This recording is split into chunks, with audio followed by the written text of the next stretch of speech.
Silence. Silence. Silent. Silent. Silence. Silence. Silent. Silence. Silence.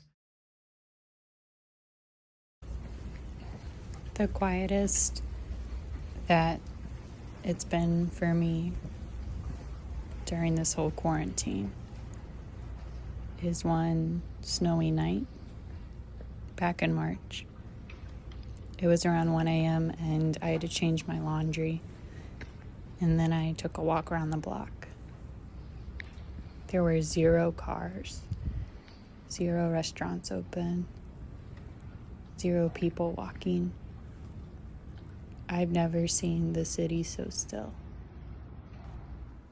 My living room is super silent these days, and I really notice it because if I were to have people over, that's where there would be. And so now it just feels like super empty all the time. I notice when any noise kicks in, but when I look at my couch, I try to reinterpret the emptiness as like tranquility.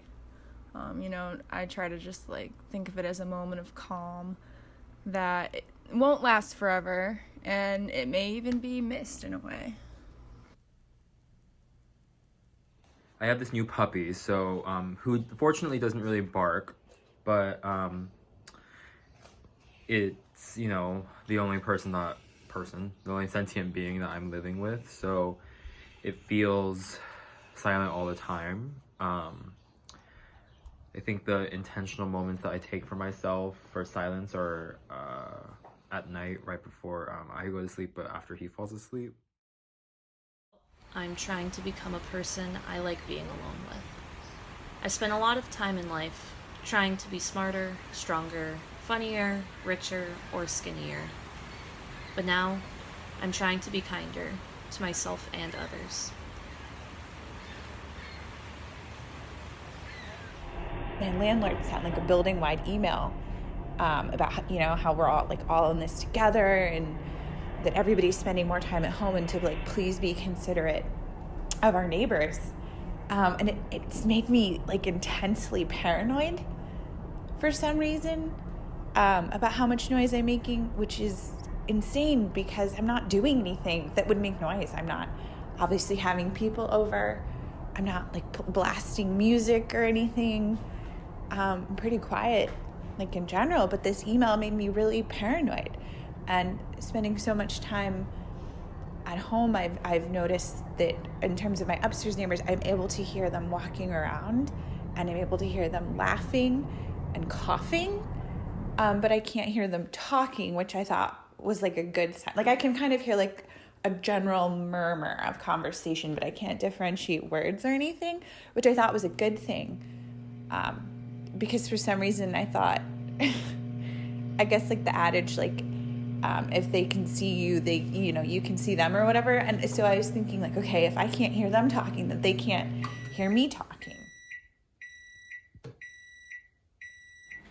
The women that live below me day drink on their back porch like rooftop bars. They complain about the man-children that they will inevitably go back to, and a trip to LA sometime if you want to join. And which of their friends is actually a good DJ? After moving into my new apartment and bidding farewell to my family, I sat on the couch, looking around in silence. My place, my new place, a safe haven.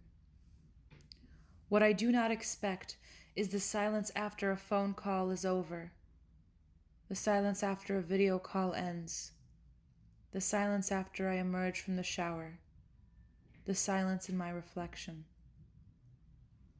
The silence inside I feel, even when there is music playing, or conversations outside, or someone sweeping the steps of the apartment building. I was in Target the other day, the big Target on Broadway, and although there were a lot of people in it, it was dead silent. And I just kept looking at everyone with their face masks on and wondering what they were thinking. During this pandemic, as a result of my new restricted movements, my soundscape has changed. It has changed to be quieter and at times completely silent. Now, Saturday nights in my neighborhood are as quiet as Sunday mornings have always been. This is not normal. I think this new, for me, quieter soundtrack has, like this whole pandemic has been for a lot of us, started a battle between panic and peace. It has pushed me to the extremes. My reactions to the pandemic have mirrored my reactions to the moments of silence. Fear or safety, panic or peace. I've always tried to avoid prolonged silence. I'm anxious and self-critical, and when left to my own devices, I'm my own biggest bully. And my bully thrives when it's quiet. I try to outrun her by filling my life with projects and people who see more good in me than I see in myself. But now, there's no place to hide. The distractions I've curated to avoid my inner critic have dissolved, and now I'm left to confront her. I've taken a lot of moments just to stop and breathe and listen to the world around me, and I think it's made me a lot more self-aware. But I do take and find the silence in meditation, in the end of a self-guided or online-led yoga class, in the moments before I sleep, in the moments I take to stare out the window at the large tree with the white buds. I kind of crave that silence. I never get it to myself or ever really living here. I think intentional moments of noise are what I'm craving and trying to fill my day with. That's not just TV. A new silence can either release attention or intensely focus your attention. There is no in between. Silence is a cue for safety or fear. Silence either tells you that everything around you is completely at peace and safe, or that everything and everyone around you no longer exists or is silent in order to continue to exist. And I listen to every single word because it reminds me of writing in bars.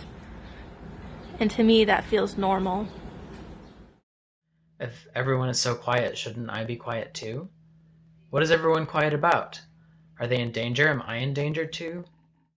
The first couple of weeks of quarantine, I realized I wasn't listening to music while I did things or podcasts like I usually do.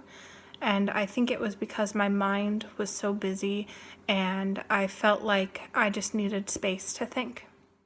I wonder if anybody can even hear me. Now that Chicago sits in this unnatural stillness, I could forget how to breathe in all this quiet. I do not have to deal with the sounds of children stuck inside all day with me, the sounds of a sick relative, the sounds of my own sickness, or the sounds of a normal workday, but with the tension of a silent, invisible virus. Perhaps this is the one silence we can all be united by.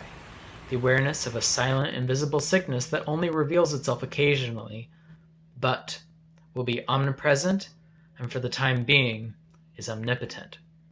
This is our new silence, a moment in time, absent of sound, and filled with a dangerous silence. It's incredible what has fallen into place as a result of starting with kindness. Slowly but surely, I'm learning to welcome this new silence.